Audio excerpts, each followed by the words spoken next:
மதுரை விமான நிலையத்தில் அதிமுக பொதுச் செயலாளர் எடப்பாடி பழனிசாமி செய்தியாளர்களை சந்தித்து வருகிறார். அந்த காட்சிகளை பார்க்கலாம்.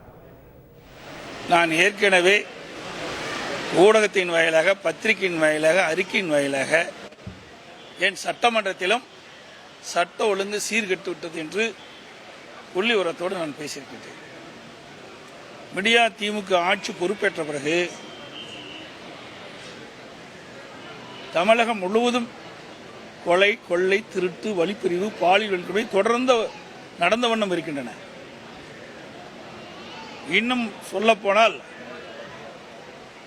அண்மை காலமாக பல்வேறு அரசியல் கட்சியினுடைய தலைவர்கள் மர்மமான முறையிலே கொலை செய்யப்பட்டிருக்கின்றார்கள். திருநெல்வேலி மாவட்டத்தில் அங்கே இருக்கின்ற காங்கிரஸ் மாவட்ட தலைவர் திரு ஜெயக்குமார் அவர்கள் மர்மமான முறையிலே இறந்திருக்கின்றார். விடியா திமுக அரசு விசாரணை மேற்கொள்ளப்பட்டுவதாக தெரிவிக்கின்றார்கள். இன்னும் இந்த விசாரணையில் என்ன யார் குற்றவாளி என்று கண்டுபிடிக்க முடியவில்லை. அதற்கு பிறகு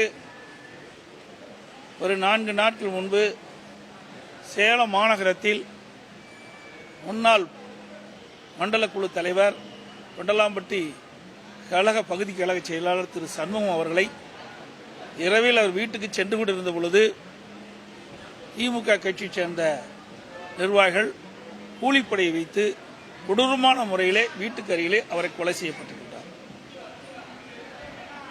2 நாளைக்கு முந்தைய நேற்றைக்கு முன்தினம் இரவு தமிழ்நாடு மாநில பகுஜன் சமாஜ் கட்சியினுடைய தலைவர் ஆம்ஸ்டாங் அவர்களை படுகொலை செய்யப்பட்டிருக்கிறார். அதுவும் முதலமைச்சர் கொளத்தூர் தொகுதியிலேயே இந்த சம்பவம் நடைபெற்று வருவதாக செய்தி வெளியாகியிருக்கின்றன. அவருடைய தொகுதியிலேயே, மாநகர பகுதியிலேயே ஒரு தேசிய கட்சியில் மாநில தலைவராக இருக்கிற ஆம்ஸ்டாங் அவர்களை படுகொலை செய்யப்பட்டிருக்கிறது சொன்னால் சட்ட ஒழுங்கு தமிழகத்திலே சந்தி சிரிக்கின்ற சூழ்நிலை தான் பார்க்கிறோம்.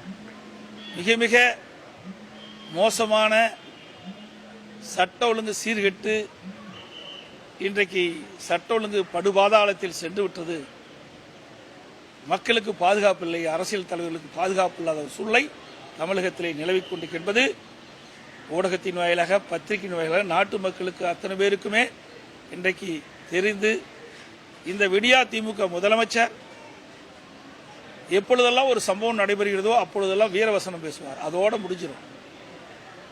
இன்றைக்கு காவல்துறையை கண்டு யாரும் அச்சப்படுகின்ற ஒரு சூழ்நிலையே இல்லை.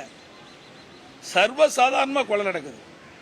கசாப்பு கடைக்காரன் ஆட்டை வெட்டுறது மாதிரி மனித உயிர்களை ரவுடிகள் இன்றைக்கு வெட்டி சாய்க்கின்ற காட்சி திராவிட மாடல் ஆட்சியில் தான் பார்க்கப்படுது.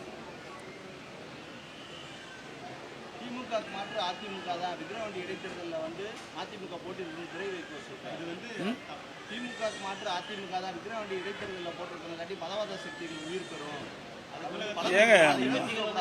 எங்களை பொறுத்த வரைக்கும் எங்களுடைய கட்சியுடைய நிலைப்பாடு, எங்களுடைய தலைமை எடுக்கின்ற முடிவு. ஏற்கனவே மாண்புமிகு அம்மா இருக்கின்ற பொழுதே திராவிட முன்னேற்ற கழகம் எப்பொழுதெல்லாம் ஆட்சியில் இருக்கின்றதோ அப்பொழுதெல்லாம் இடைத்தேர்தல் வருகின்ற பொழுது ஜனநாயக முறைப்படி தேர்தல் நடக்காது. அதனாலதான் மாண்புமிகு அம்மா இருக்கின்ற பொழுது 5 சட்டமன்ற இடைத்தேர்தல்களை புறக்கணித்தோம். அதுக்கு பிறகு கருணாநிதி என்ன செஞ்சாரு? புதுக்கோட்டையில் புறக்கணிச்சாரா இல்லையா? ஆர்கே நகரில் புறக்கணிச்சாரா இல்லையா? இன்னும் சொல்ல போனால் நான் ஊடகத்தின் வாயிலாக, செய்தியின் வாயிலாக ஏற்கனவே நான் தெரிவித்திருக்கிறேன். விடியா திமுக ஆட்சி பொறுப்பேற்ற பிறகு ஈரோடு கிழக்கு சட்டமன்ற இடைத்தேர்தல் வந்த பொழுது வாக்காளர்களை எப்படி அங்கே பட்டியலை ஆட்டை அடைப்பதை போல அடைத்து வைத்து கொடுமைப்படுத்தினார் என்று நாடே அறியும்.